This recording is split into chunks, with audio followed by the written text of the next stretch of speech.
السلام علیکم۔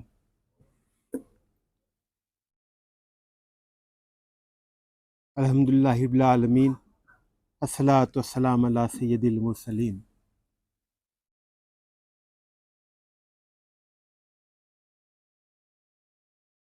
اما بعد، فاعوذ باللہ من الشیطان الرجیم، بسم اللہ الرحمن الرحیم۔ محمد الرسول اللہ، صدق اللہ العلی العظیم وصدق رسول النبی الکریم۔ قال النبی صلی اللہ علیہ وآلہ وسلم، حسین منی وانا من الحسین۔ حضور خاتم النبیین، ختم المرسلین، رحمت للعالمین، احمد مجتبیٰ محمد مصطفیٰ صلی اللہ علیہ وآلہ وسلم، مولا کائنات سید نساء العالمین بی بی فاطمہ سلام اللہ علیہ، امام حسن اور سید الشہداء ابا عبداللہ مولا حسین کی بارگاہ میں ہدیہ درود و سلام پیش فرمائے۔ اللہم صلی اللہ سیدنا محمد وعلی آل سیدنا محمد۔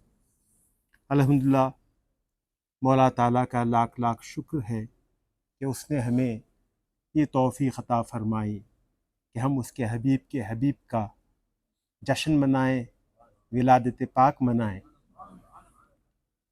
یہ توفیق ہی کی بات ہے۔ ابھی آپ نے فرزندم سید محمد علی موسیٰ رضا حمیدی سے وہ حدیث جو حسنین کریمین کی شان میں آئی ہیں سماعت فرمائی۔ اہل بیت کے مقام کو سماعت فرمایا کہ وہ قرآن ہے، قرآن کو سمجھنا ہے تو اہل بیت کے پاس آئیے، اہل بیت کو سمجھنا ہے تو قرآن کے پاس جائیے۔ یہ آپ جانتے ہیں۔ میں آپ سے عرض کر دوں، 3 شعبان المعظم، ایک روایت 5 شعبان المعظم کی بھی ہے، لیکن یہاں فرزندم کی تقریر سے کچھ نکات لیتے ہوئے آپ سے گفتگو کرنے کی ساتھ حاصل کروں گا۔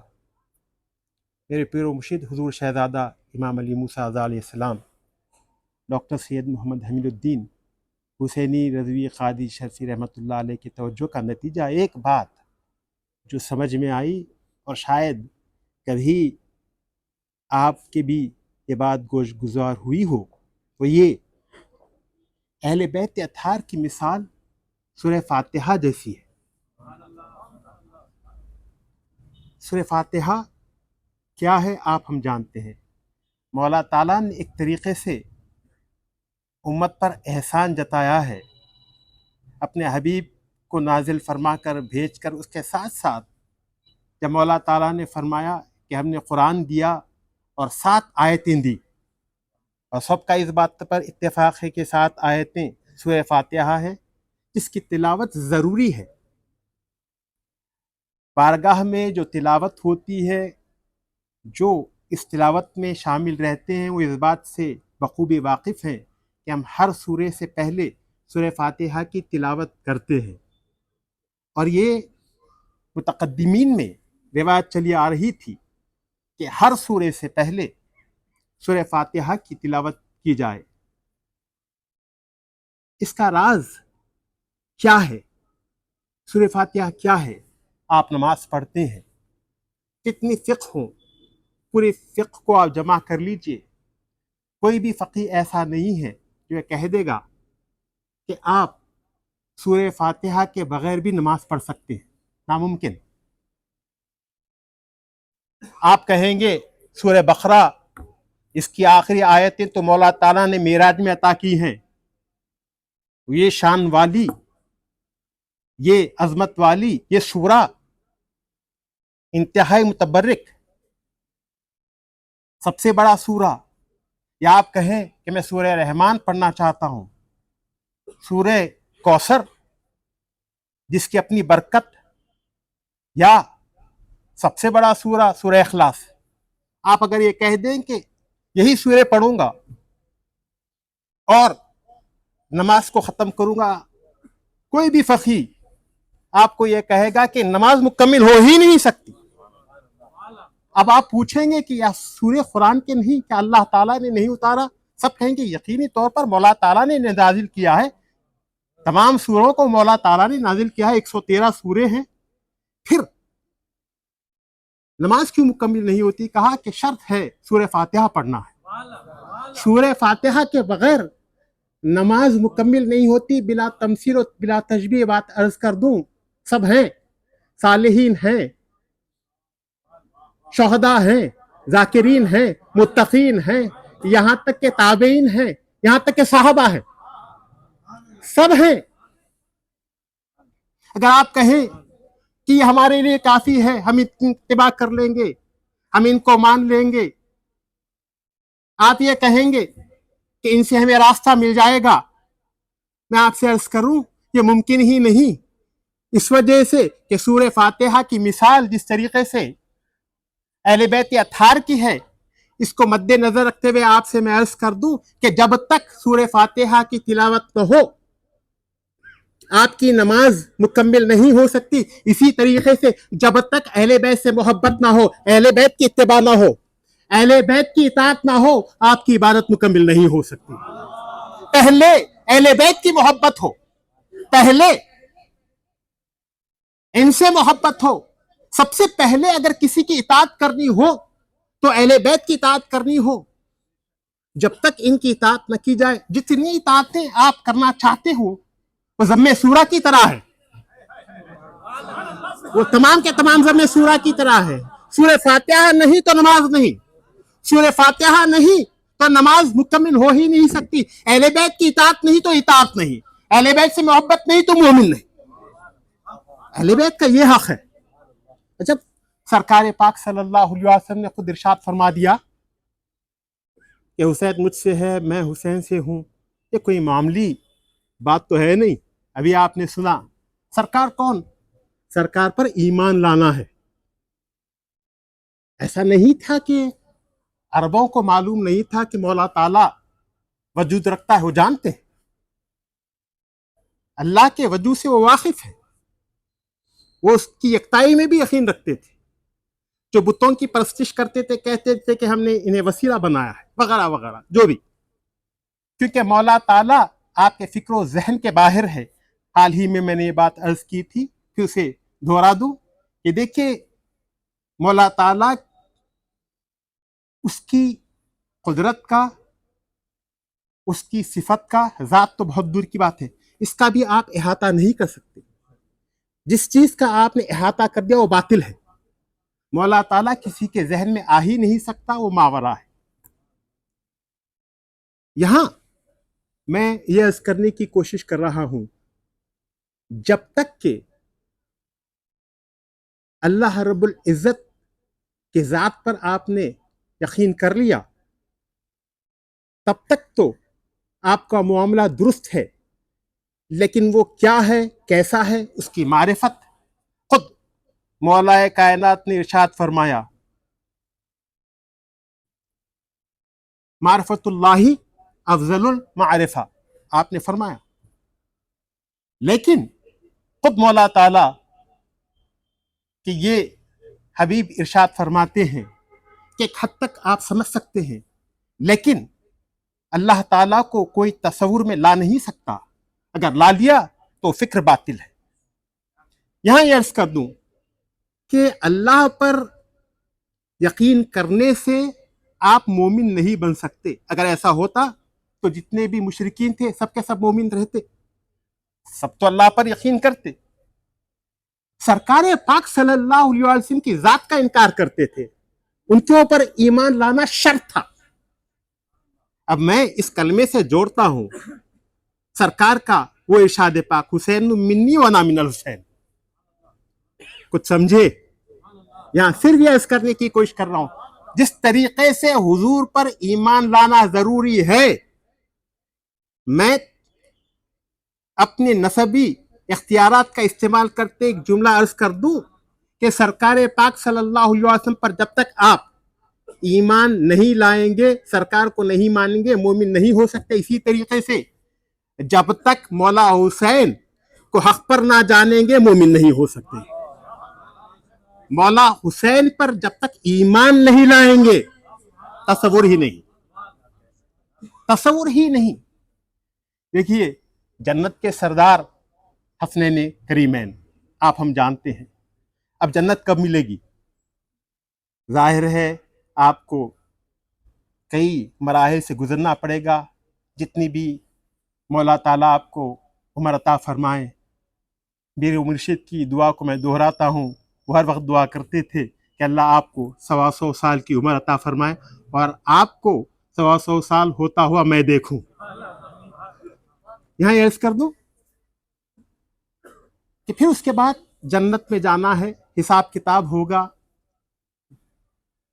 لیکن یہاں ایک مثال دے کر آگے بڑھ جاؤں گا کے لیے، جب اللہ کے رسول صلی اللہ علیہ وسلم نے ارشاد فرمایا کہ حسن و حسین جنت کے سردار ہیں، تو سرداری کہاں پر دکھے گی؟ آپ سمجھیں گے جب جنت میں آپ چلے جائیں گے، جب ان کی سرداری آپ کو سمجھ میں آئے گی. نہیں، یہیں پر ان کے سرداری ہے. یہیں پر اگر ان سے آپ نے رابطہ رکھ لیا تو پھر جنت میں انٹری ملے گی. جنت تو بہت دور کی بات ہے، یہیں فیصلہ ہو جائے گا کہ کون جنت میں جانے والا ہے، کون دوسرے مقام پر جانے والا ہے. تو یہیں پر آپ کو جڑنا ہوگا. وہ بہت بات کی بات ہے، یہیں سے آپ کو سرٹیفکیٹ لینا پڑے گا کہ ہم آپ کے خادم ہیں حضور. دیکھیے ایک اور مثال دیتا ہوا آگے بڑھ جاؤں کہ جب تک مولا حسین کی شفاعت نہ ہو، جنت میں جانے کا تو کوئی سوال ہی پیدا نہیں ہوتا. اور شفاعت وہاں نہیں، یہیں پر ہونے والی ہے. محشر کے دن تو سرکار پاک صلی اللہ علیہ وسلم کریں گے، لیکن یہاں سے سرٹیفکیٹ دینے والے مولا حسین ہیں، جو کالج کی زندگی یا اسکول کی لائف سے یا آپ کہیے یونیورسٹی کی زندگی سے جڑے ہوئے ہوں، جانتے ہیں. بچہ کسی کورس میں یا کسی پروگرام میں ایڈمیشن لیتا ہے، تکمیل کرنے کے بعد اسے میمورینڈم آف مارکس دیے جاتے ہیں یا سرٹیفکیٹ دیا جاتا ہے. بعد میں سرٹیفکیٹ حاصل کرنے سے پہلے اسے بہت ساری چیزیں کرنی پڑتی ہیں. کہ سب سے پہلے تو ایک فارم اسے دیا جاتا ہے، کہا نو ڈیوز فارم، آپ کچھ باقی تو نہیں ہے. اس فارم کو بھرنا ہوتا ہے اور جتنے شعبے منسلک رہے آپ سے، ان تمام شعبوں کے صدور سے آپ کو دستخط لینی پڑتی ہے. سب سے پہلے تو آپ کے ہیڈ آف دی ڈپارٹمنٹ رہتے ہیں، ان سے دستخط لینی ہوگی کہ آپ نے ڈپارٹمنٹ میں کچھ نہیں کیا، کوئی نقصان نہیں پہنچایا. اگر آپ نے کچھ ایسی ویسی حرکت کر گئی تو وہیں پر اٹک جاؤ گے، سرٹیفکیٹ تو بھول جائیے. اب آپ نے ہیڈ آف دی ڈپارٹمنٹ سے لے لیا، پھر لائبریری ہوتی ہے، لائبریری سے آپ نے کتابیں لی، واپس نہیں کی، پھر اٹک گئے. آپ نے گما لی تو آپ کو ہرجانہ دینا ہوگا. اس کے بعد اگر اسپورٹس سے آپ منسلک ہیں تو جو اسپورٹس کے ڈائریکٹر ہوتے ہیں ان کے پاس جانا پڑے گا، ان سے دستخط لینی پڑے گی کہ کوئی ڈیو نہیں ہے. اگر آپ نے کچھ سامان کو توڑ دیا ہے تو پھر آپ کو نقصان کو بھرنا ہوگا. پھر آپ کو ہاسٹل کو جانا ہوگا، ہاسٹل میں آپ نے کچھ کیا ہے، آپ نے ہاسٹل میں قیام کیا ہو نہ کیا ہو یہ اور بات ہے. اگر آپ نے قیام بھی نہیں کیا پھر بھی آپ کو ان سے دستخط لینی پڑتی ہے، وارڈن سے، پراکٹر سے آپ کو دستخط لینی پڑتی ہے. پھر وہاں سے نکلے، اگر آپ نے ہاسٹل میں قیام کیا ہے تو میس کی جو چیف ہے ان سے آپ کو دستخط لینی پڑتی ہے. اور اگر آپ نے ہر جگہ نقصان رکھا، آپ نے کوئی بقایا ادا نہیں کیا تو آپ کو سرٹیفکیٹ ملنا بہت ہی مشکل ہے، مل ہی نہیں سکتا. سب یہ کہیں گے پہلے نقصان بھرو، پھر اس کے بعد سے ہم نو ڈیوز فارم پر دستخط کریں گے، پھر اس کے بعد سے سرٹیفکیٹ ملے گا. اب آپ پکڑ لیں گے کہ کیا کیا جائے، نہ میرے پاس پیسہ ہے، نہ میرے پاس اب یہ تمام چیزوں کو بھرنے کے لیے کوئی ذریعہ ہے، کیا کیا جائے. تو اگر آپ یونیورسٹی سسٹم سے منسلک ہیں تو سب لوگ کہیں گے کہ ایک شخص آپ کی مدد کر سکتا ہے اور وہ ہے وائس چانسلر. آپ کو معاف بھی کر سکتا ہے، آپ کی جو نقصان بھرنا ہے اس میں کمی بھی کر دے سکتا ہے، سب اختیارات اس کو ہیں. اگر وائس چانسلر بہت ہی سخت قسم کا ہو